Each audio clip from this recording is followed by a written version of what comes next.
একটা বগিতে চলে একটা করে গল্প। বিরাট গুণধর পুত্র আবার। দীর্ঘ প্রতীক্ষার পর অবশেষে মুক্তি পেল তানিম নূর পরিচালিত সিনেমা বনলতার টিজার। প্রথম ঝলকের কয়েক সেকেন্ডের মধ্যেই দেখা যায় মানসিকভাবে অসুস্থ মাকে নিয়ে ভ্রমণ করছেন অভিনেতা শরীফুল রাজ। তবে চিরচেনা সেই শরীফুল রাজকে এখানে যেন চিনতেই কষ্ট হয়। সাধারণত দাড়ি গোঁফে দেখা গেলেও এই টিজারে তিনি একেবারেই ভিন্ন রূপে হাজির হয়েছেন। আছে বদমেজাজি স্বামী। এরপরের দৃশ্যেই দেখা যায় অভিনেত্রী নাবিলাকে।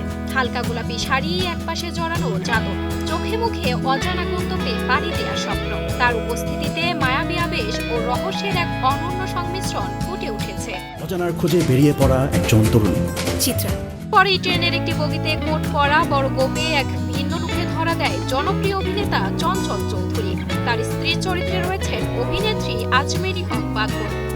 সাদা শাড়ি ও সিমসাম গয়নায় নজর কাড়া লুকে হাজির হয়েছেন তিনি। মন্ত্রীমশাই আর তার স্ত্রী।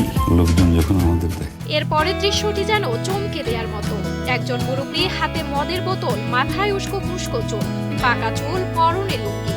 বলুন তো কে এই অভিনেতা?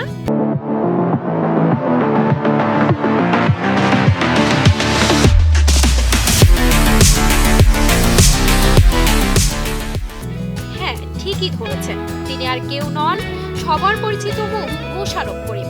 টিজারে তার বলা সংলাপ ইতিমধ্যেই ভাইরাল হয়েছে। আর সবার গলার কাটা হয়ে আছে, গলা পর্যন্ত মদে ডুবে থাকা এক মুরব্বী। চলচ্চিত্রটির গল্প আবর্তিত হয়েছে ট্রেনের একদল বৈচিত্র্যময় যাত্রীকে ঘিরে।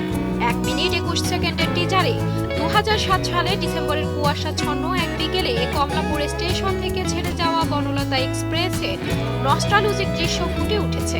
সব মিলিয়ে টিজারটি দর্শকদের মনে কৌতূহল আর রহস্যের এক ভিন্ন আবহ তৈরি করেছে। এখন অপেক্ষা পুরো গল্পটি বড় পর্দায় দেখার। ওদের গলায় মুক্তার মালাটা কে দিল? সঞ্জনা সাথী, কালের কণ্ঠ। এদের গল্প এসে মিলে যাবে এক জায়গায়।